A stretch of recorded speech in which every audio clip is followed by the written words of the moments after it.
It's 2017. You wake up, turn on your Nintendo Switch, start playing Breath of the Wild, and a few minutes later you see this. A beautiful new world to explore that invites you to discover every single secret it hides. Fast forward 6 years, 2023, and my project looked like this. But that's going to change today.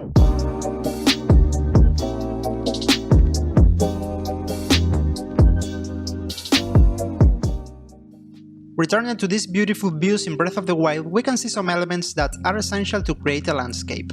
We have a landscape with plains and mountains that limit the player's vision, grass and different types of flowers, forests made up of trees, different sizes of rocks, some bodies of water, a nice sky and a volcano. But that shit looks really complicated to make, so no volcanoes in my game. This is what we are going to do today. The first thing we need is a landscape, otherwise the character will have nowhere to walk and will be falling endlessly into the abyss. To make the landscape, I used the 𝗦𝗢𝗖𝗓 toolset to generate terrains. This allows you to create very detailed landscapes in a few minutes. I used different noises to create some interesting shapes, and finally I used the erosion node to simulate the time passing and weather conditions. This landscape will be enough for now, but in order to save me some time in the future, I created some additional tools.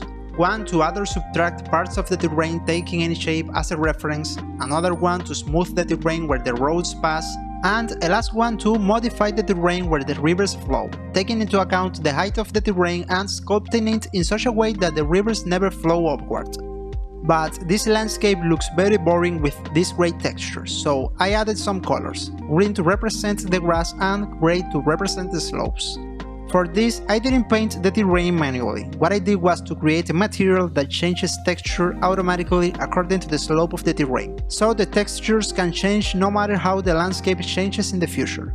On top of this, I added some grass, but there's not much to say here. It's just a few planes that sample its color directly from the landscape, so no matter where I put the grass, it will always look well integrated. I just have to be careful not to put the grass on surfaces like rocks, or it can result in nonsense like this.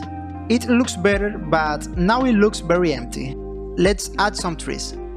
For this, I used the 𝗦𝗢𝗖𝗓 toolset for procedural tree generation. I connected some nodes, set some parameters, created a simple mask for the leaves, and voila! Unlimited tree variations. The rest was just a matter of importing the 3D models into Unreal and creating some basic materials with colors and a simple wind movement for the leaves. Then I spawned the trees procedurally using UE5's foliage volume spawner. Next up, rocks. First, I tried to sculpt the rocks, but bro, making rocks is hard. I tried and tried, but every rock I sculpted ended up looking like shit. So I said, you know what? F it. I downloaded the height map of a rock from textures.com and used it as a displacement map to add detail to the shitty rocks I had created earlier. In this texture, the lighter the color, the more the vertices are pushed out, and I can control things like the scale of the details or how much the vertices should be displaced. As to add details in this way, it is necessary that the model has many vertices. Then I created a low poly version of these rocks, which is nothing more than the same model but with a significant reduction of vertices. Then the details that were lost are projected onto the normal map of these rocks from the high poly models. This way you get rocks that are optimized for the game, but they look pretty. If you don't know what a normal map is, it is basically a texture that is used to fade the lighting of bumps and imperfections on a surface, so you can add details to surfaces that are flat or have few vertices. Then I created a material that adapts depending on the scale or rotation of the rocks to obtain a uniform result no matter where they are placed. The only thing left was the simple task of placing them on the terrain. Well, not so simple. Since I was using these rocks as instanced foliage, the rotation didn't work exactly as I expected. So... bang! At this point, only two important things were missing: the sky and the water. Luckily, Unreal has systems built for both. For the sky, Unreal added a new system of atmosphere and volumetric clouds in version 4.26, I think, so the only thing I had to do was to implement it.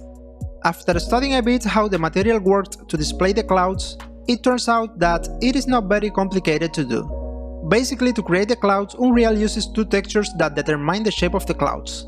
The first one is a 2D texture that it is used as a mask to set the position in the sky where the clouds should appear. And the second one is a volume texture that gives the clouds, well, their volume. A volume texture is like a stack of textures on top of each other that make up a volume.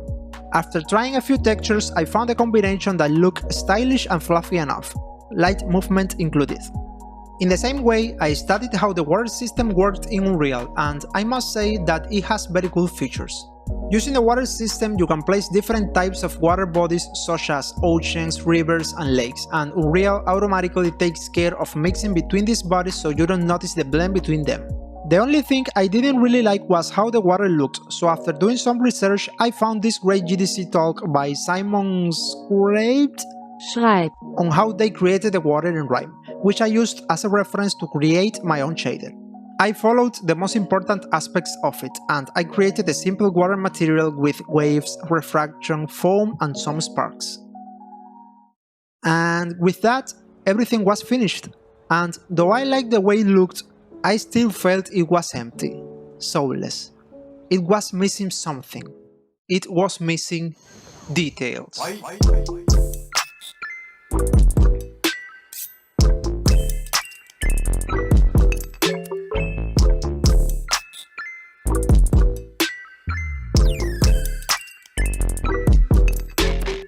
I went over everything I had done previously.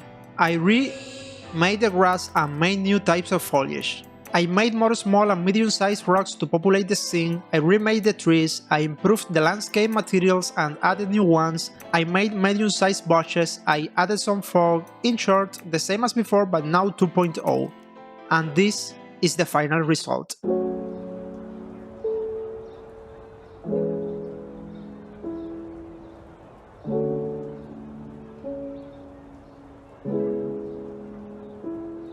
It's not perfect, but I think it looks pretty good.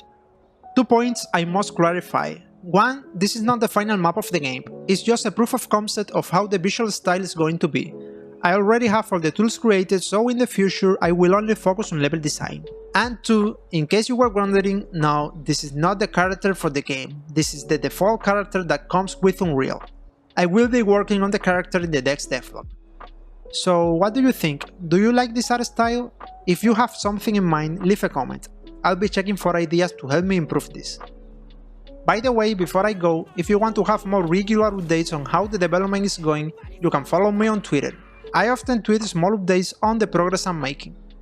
That's all for now. See you in the next video.